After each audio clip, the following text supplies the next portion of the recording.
جب سے دنیا بنی ہے، انسان بنے ہیں، رنگ برنگی بیماریاں تو ساتھ ساتھ چل رہی ہیں۔ وقت کے ساتھ ساتھ بیماریاں بھی بدلتی جاتی ہیں، لیکن ان سب بیماریوں کے متعلق باتیں کرنا، ان کے متعلق تجزیے لکھ دینا بڑا آسان کام ہے، مشکل کام انہیں بھگتنا ہے۔ جو بھگتتے ہیں ان کے ہوش ٹھکانے لگ جاتے ہیں۔ کرونا کے متعلق بہت کچھ لکھا جا چکا ہے، بہت کچھ کہا جا چکا ہے، لیکن جو بھگتتے ہیں کرونا کو، ہوش ان کے ٹھکانے لگتے ہیں۔ انسان کو ایک دفعہ یہ اپنی اوقات یاد دلا دیتا ہے۔ شروع میں تو اکثر لوگ کرونا کو ڈرامے بازی سمجھ رہے تھے، لیکن جس پہ یہ بیتی یا جس کے کسی اپنے پہ یہ بیتی، اس نے جب سب کو تڑپتے دیکھا یا خود اس تڑپ میں سے گزرا، اس میں سے ٹائم میں سے گزرا، اسے پتہ لگ گیا کہ ہے کیا چیز۔ آسان بھی نہیں ہوتا، بڑا مشکل کام ہوتا ہے کہ آپ کا اپنا کوئی آپ کے سامنے تڑپ رہا ہے، اسے سانس نہیں آ رہی، آپ ہاتھ ملنے کے سوا کچھ نہیں کر سکتے۔ ساری ساری رات مریض بیٹھے رہتے ہیں، کیونکہ لیٹیں گے تو سانس خراب ہو جائے گی، انہیں یا الٹا لٹا دیا جاتا ہے، وہ سو نہیں پاتے۔ سانس نہ آنے کی وجہ سے ان کی حالت جو ہے وہ قابل رحم ہوتی ہے، قابل ترس ہوتی ہے، اور ان کے اپنے پاس کھڑے بس دیکھ رہے ہوتے ہیں، ان کے ساتھ ساتھ مریض کے تڑپ رہے ہوتے ہیں، کچھ نہیں کر سکتے۔ اور پھر بالکل ٹھیک لوگ، جوان جہان لوگ ہاتھوں سے پھسلتے جاتے ہیں، ڈاکٹر کھڑے ہاتھ ملتے رہتے ہیں، کچھ نہیں کر سکتے۔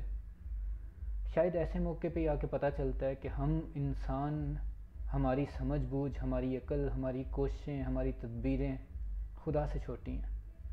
خدا ان سب سے بڑا ہے، اور جو اس نے کرنا ہے اس کو ہم ہونی کو ٹال نہیں سکتے، چاہے ہم جو مرضی کر لیں۔ میرے ایک قریبی عزیز اسی کرونا سے لڑ رہے تھے کچھ دن پہلے، میں خود وہاں پہ موجود تھا۔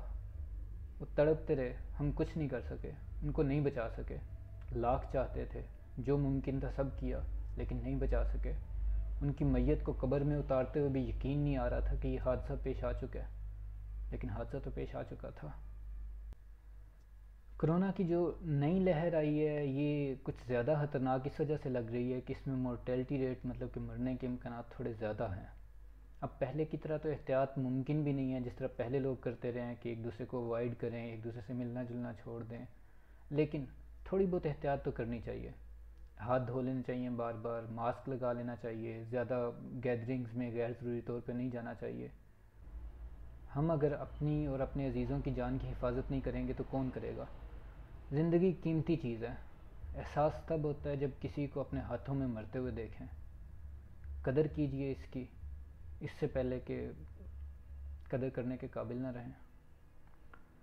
دعا کریں کہ اللہ ہمیں اور ہمارے سارے عزیزوں کو اس بیماری سے اور ایسی ہی دوسری ساری بیماریوں سے بچا کے رکھے، لیکن دعا کے ساتھ ساتھ احتیاط لازمی کریں۔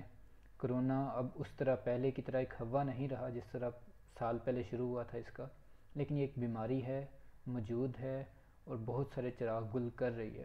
لوگ مر رہے ہیں، تو اپنی جان خود بچائیں، اپنے عزیزوں کی جان خود بچائیں، خدا سے دعا کریں اور احتیاط کا دامن ہاتھ سے نہ چھوڑیں۔